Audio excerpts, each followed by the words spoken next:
ఇది తెలంగాణ ప్రభుత్వం విడుదల చేసిన ప్రజాపాలన దరఖాస్తు అప్లికేషన్ ఫారం. కాంగ్రెస్ ప్రభుత్వం అమలు చేస్తున్న 6 గ్యారెంటీల లబ్ధిని పొందేందుకు ఈ అప్లికేషన్ ఫారంలో అడిగిన అన్ని వివరాలను కరెక్ట్ గా నింపాల్సి ఉంటుంది. ప్రజాపాలన దరఖాస్తులను ఎలా నింపాలో ఈ వీడియోలో చూద్దాం.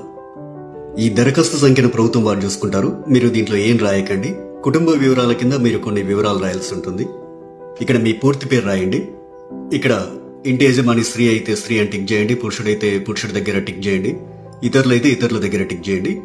మీరు ఏ సామాజిక వర్గానికి చెందినవారో ఇక్కడ టిక్ చేయండి. ఎస్సీ అయితే ఎస్సీ దగ్గర, ఎస్టీ అయితే ఎస్టీ దగ్గర, బీసీ అయితే బీసీ దగ్గర, మైనార్టీ అయితే మైనార్టీ దగ్గర టిక్ చేయండి. ఎస్సీ ఎస్టీ బీసీ మైనార్టీ కాని వారు ఇతరుల దగ్గర టిక్ చేయండి.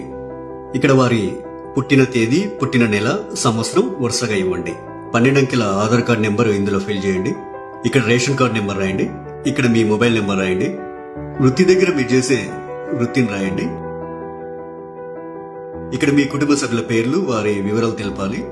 ఇక్కడ పేరు, అతను గాని ఆమె గాని మీకేమవుతారో, తల్లి అయితే తల్లి అని, భార్య అయితే భార్య అని, కొడుకు అయితే కొడుకు అని, కూతురు అయితే కూతురు అని నింపండి. వారు స్త్రీ అయితే స్త్రీ అని, మగవారైతే పురుషుడని. ఇక్కడ వారి పుట్టిన తేదీ, పుట్టిన నెల, సంవత్సరం వరుసగా ఇవ్వండి. ఇక్కడ వారి ఆధార్ కార్డ్ నెంబర్ రాయండి. ఇలా మీ ఇంట్లో ఎంతమంది ఉంటే అంతమంది పేర్లు రాయండి. ఇక్కడ ఇక 2వ పేజీలో ఏం రాయాలో చూద్దాం. 10వ నెంబర్ దగ్గర మీ చిరునామా రాయండి. ఆధార్ కార్డులో ఉన్నట్లు మీ ఇంటి నెంబర్ ఇక్కడ రాయండి. మీ గ్రామం లేదా మున్సిపాలిటీ ఇక్కడ రాయండి. ఇక్కడ మీ వార్డ్ నెంబర్ రాయండి. ఇక్కడ మీ మండలం పేరు, తర్వాత మీ జిల్లా పేరు ఇక్కడ రాయండి. ఇప్పుడు అభయస్థం గ్యారంటీల సెక్షన్ కొద్దాం. గ్యారంటీల పథకాలు లబ్ధి పొందేందుకు మీరు ఏం చేయాలి, మీరు ఏ వివరాలు ఇక్కడ రాయాల్సి ఉంటుందనేది చూద్దాం. ఇక్కడ కావలసిన పథకాల లబ్ధి కొరకు మీరు టిక్ మార్క్ చేయాల్సి ఉంటుంది. మహాలక్ష్మి పథకంలో భాగంగా ఇక్కడ 2 పథకాలున్నాయి. మొదటిది ప్రతి నెల 2500 ఆర్థిక సాయం పొందేందుకు ఇక టిక్ మార్క్ పెట్టండి. ఇక రెండోది 500 రూపాయలకు గ్యాస్ సిలిండర్ పొందేందుకు ఇక టిక్ మార్క్ పెట్టండి.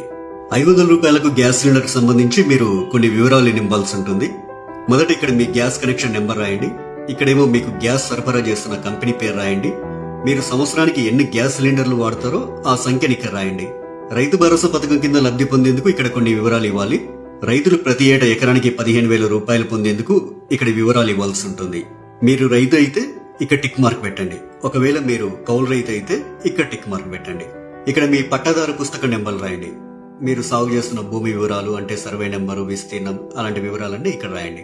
మీరు వ్యవసాయ కూలీలైతే ఏటా ఇచ్చే 12,000 రూపాయల కోసం ఇక్కడ టిక్ మార్క్ చేయండి. ఇక్కడ మీ ఉపాధి హామీ కార్డు నెంబర్ రాయండి. మరో గ్యారంటీ ఇందిరమ్మ ఇండ్లు పథకం లబ్ధి కొరకు ఇక్కడ కొన్ని వివరాలు ఇవ్వాల్సి ఉంటుంది. ఇల్లు లేని అర్హులైన కుటుంబం వాళ్ళు ఈ వివరాలు ఇవ్వాలి. ఇంటి నిర్మాణం కోసం ఆర్థిక సాయం పొందేందుకు ఇక టిక్ మార్క్ చేయండి. ఇక అమరవీరులు మరియు ఉద్యమకారులు 250 చదరపు గజాల ఇంటి స్థలం పొందేందుకు ఇక్కడ కొన్ని వివరాలు ఇవ్వాల్సి ఉంటుంది. మీది అమరవీరుల కుటుంబం అయితే ఇక్కడ టిక్ మార్క్ పెట్టండి.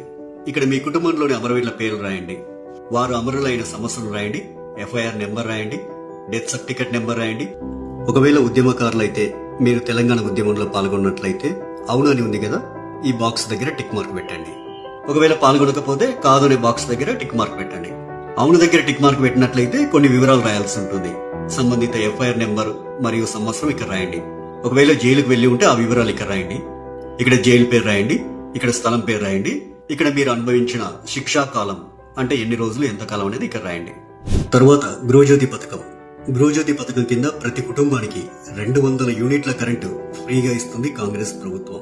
ప్రతి నెల దాదాపు మీరు ఎన్ని యూనిట్ల కరెంటు వాడతారో ఆ వివరాలు ఇక్కడ ఇవ్వాల్సి ఉంటుంది. 100 యూనిట్ల వరకు వినియోగిస్తే ఇక్కడ టిక్ చేయండి. 100 నుండి 200 యూనిట్ల వరకు వినియోగిస్తే ఇక్కడ టిక్ మార్క్ చేయండి. 200 యూనిట్ల కంటే ఎక్కువగా ఉపయోగిస్తే ఇక్కడ టిక్ చేయండి. మీ మీటర్ నెంబర్ను ఇందులో రాయండి. చేయూత పథకం. ప్రతి నెల చేయూత పథకం కింద వృద్ధులకు 4,000 రూపాయలు, దివ్యాంగులకు 6,000 రూపాయలు ప్రభుత్వం ఇస్తుంది. మిమ్మల్ని దివ్యాంగులుగా గుర్తిస్తూ ప్రభుత్వం మీకు ఇచ్చిన సదరం సర్టిఫికేట్ నెంబర్ ఇక్కడ రాయండి. మిగతా వారు వృద్ధులైతే ఇక్కడ, గీతా కార్మికులైతే ఇక్కడ, డయాలిసిస్ బాధితులైతే ఇక్కడ, బీడీ కార్మికుల జీవన భృతి పొందే వాళ్ళైతే ఇక్కడ, ఒంటరి మహిళా జీవన భృతి పొందాలనుకునే వారు ఇక్కడ, వితంతు పెన్షన్ కోసం ఇక్కడ టిక్ మార్క్ చేయండి. చేనేత కార్మికులైతే ఇక్కడ టిక్ మార్క్ చేయండి. ఎయిడ్స్ వ్యాధిగ్రస్తులైతే ఇక్కడ టిక్ మార్క్ చేయండి. పైలేరియా బాధితులు ఇక్కడ టిక్ మార్క్ చేయండి. బీడీ టేకేదర్ జీవన భృతి వాళ్ళు ఇక్కడ టిక్ మార్క్ చేయండి. ఈ అప్లికేషన్ ఫామ్ కు మీ ఆధార్ కార్డ్ జిరాక్స్, తెల్ల రేషన్ కార్డ్ జిరాక్స్ కాపీని జత చేయాల్సి ఉంటుంది.